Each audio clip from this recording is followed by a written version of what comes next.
ভাইয়া দেখো এখানে খুব কমপ্লেক্স একটা ম্যাথ দেওয়া আছে, তো দেখতেই পারতেছো একটা গ্রাফ আর তোমার অপশনেও 4টা গ্রাফ দেওয়া। তো এই টাইপের ম্যাথটা কিভাবে সলভ করবো, তো তোমাকে প্রথমে আগে কোশ্চেনটা পড়তে হবে যে তোমার কাছে কি জানতে চাওয়া হচ্ছে।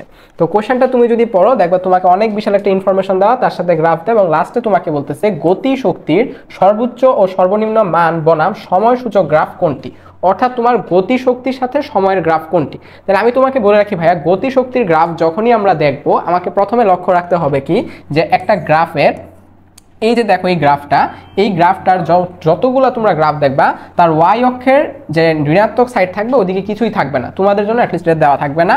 তোমাকে যখন শক্তির কোনো গ্রাফ দেওয়া হবে তোমাকে দেখতে হবে যে নিচে, অর্থাৎ এক্স অক্ষের নিচে কোনো পোর্শন আছে কিনা। দেখো তো এই 4টার এক্স অক্ষের নিচে কোনো পোর্শন আছে কিনা, অতএব নাই। অর্থাৎ শক্তির কোনো গ্রাফ যাতে এরকম না হয়, অথবা শক্তির কোনো গ্রাফ যাতে এইরূপও না হয়, ঠিক আছে, নিচে কোনো পোর্শন নেগেটিভ হওয়া যাবে না শক্তি।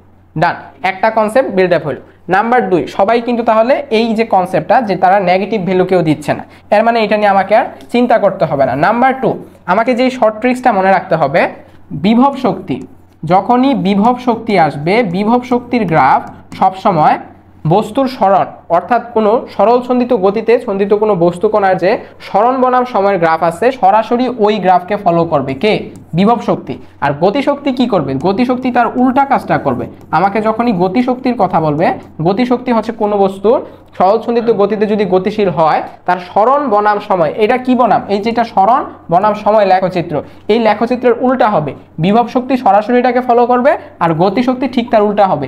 এটা যদি এখান থেকে শুরু হয় তাহলে গতিশক্তিটা কি করবে, 0 বিন্দু থেকে শুরু হবে। এটা হচ্ছে তার সর্বোচ্চ সরণ থেকে শুরু হচ্ছে, তাহলে গতিশক্তিটা 0 বিন্দু থেকে বা আদি বিন্দু থেকে শুরু হবে। তাহলে এই দুইটাতে কিন্তু এই কন্ডিশনটা মানতেছে না, কিন্তু ক নাম্বারও মানতেছে, খ নাম্বারও মানতেছে। সমস্যাটা হয়েছে কোথায়, এই যে আমার এমসিকিউটাতে সমস্যা হচ্ছে এখানে সর্বোচ্চ বিস্তার দেওয়া 0.3, এখানে সর্বোচ্চ বিস্তার দেওয়া 0.2। দ্যাটস মিন আমাকে এখন বের করতে হবে যে সর্বোচ্চ শক্তি কত। তো সর্বোচ্চ শক্তির সূত্রটা কি, সর্বোচ্চ শক্তির সূত্র হচ্ছে হাফ কে এ স্কোয়ার। তো সরাসরি এ কে এর মান দেওয়া নাই, তো আমাকে একটু ভেঙে লিখতে হবে, half into omega square M into A square সমান সমান হাফ ইন্টু ওমেগাকে কি লেখা যায়, 2π/t whole square into M into A square.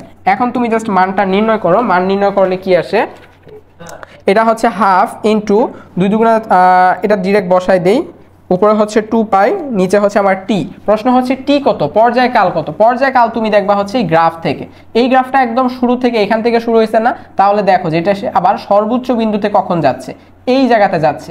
এর মানে এই বরাবর পয়েন্টটা কি, এই বরাবর লেখা আছে 0.4, এর মানে আমার পর্যায়কাল টি ইজ ইকুয়াল টু হচ্ছে 0.4 সেকেন্ড।